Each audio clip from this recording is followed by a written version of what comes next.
ଲାଗିବନି ଏମିତି ଆମେ ନିଜେ ସବୁଦିନ ଗାଧୁଆ ପାଧୁଆ କରି ଚକାଚକ। ନମସ୍କାର, ଜୟ ଜଗନ୍ନାଥ। ତ ଆପଣମାନଙ୍କୁ ପୁଣି ଗୋଟେ ନୂଆ ଆରେକ୍ସନରେ ବ୍ଲଗ୍ରେ ସ୍ୱାଗତ। ତ କ'ଣ ହେଇଥିଲା, ମୁଁ ଦେଖନ୍ତୁ ବର୍ଷା ବର୍ଷ ସକାଶେ ଆଉ ଏମିତି କାମ ସକାଶେ କୁଆଡ଼େ ବି ଯାଇପାରୁନି ମୁଁ।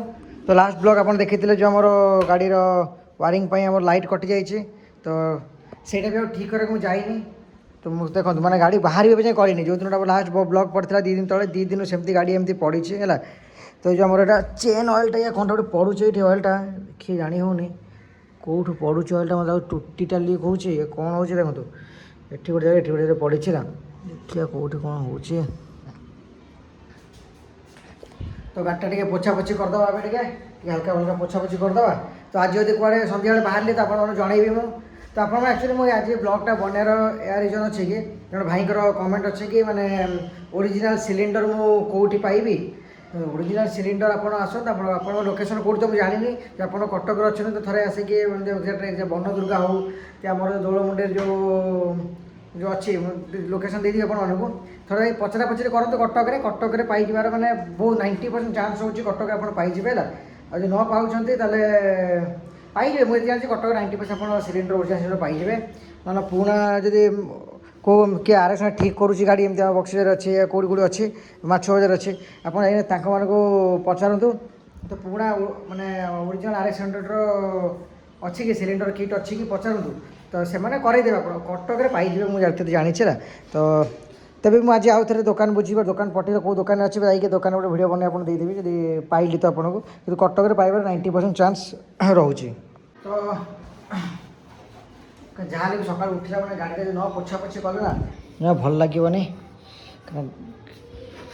ଏମିତି ଆମେ ନିଜେ ସବୁଦିନ ଗାଧୁଆ ପାଧୁଆ କରି ଚକାଚକ ହେଉଛୁ, ତ ଗାଡ଼ିଟାକୁ ବି ଚକାଚକ ନିହାତି କରିବା ଉଚିତ। ଯାହାହେଲେ ଗାଡ଼ି ଗୋଟେ ଜୀବନ ଆମର, ଯେତେ ଯାହେଲେ ବି ବାପରେ ବାପ, ଗାଡ଼ିଟାକୁ ଟିକେ ନ କ୍ଲିନ୍ କଲେ ମନ ମାନିବ ନାହିଁ। ତ ଭାଇର ଏମିତି କମେଣ୍ଟ ଅଛି ମାନେ ମୋତେ ଆରେକ୍ସନ ଦରକାର ଅଛି, ମୁଁ ଆରେକ୍ସନ କେଉଁଠୁ ପାଇବି।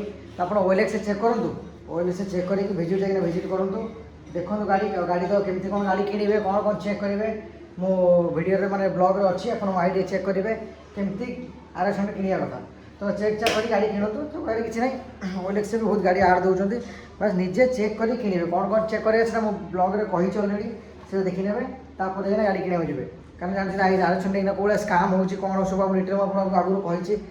ବହୁତ ଠକେଇ ଚାଲିଛି ଆରେକ୍ସନ ନେଇକିନା। ତ ଆପଣମାନେ ନେଇକି ଥରେ ନେଇକି ତ ସିନା ଯିବେ ଜୋସ୍ରେ, ତାପରେ ପୁରା ଫସିଯିବେ, ତାପରେ କାନ୍ଦିବେ କହିକିନା ପୁଣି ଲାଷ୍ଟକୁ ବିକିବେ ଗାଡ଼ିଟାକୁ। ସେ ଜମା ବି କରନ୍ତୁନି, ଦେଖି ଚାହିଁ ଗାଡ଼ି କିଣନ୍ତୁ। ତ ଗାଡ଼ି ଗ୍ୟାରେଜରୁ ଆସିଲା ପରେ ତାପରେ ମୁଁ ଆଉ ସେମିତି କିଛି ଭିଡ଼ିଓ ବି କରିପାରିନି, ତାପରେ କାମରେ ବ୍ୟସ୍ତ ରହୁଛି।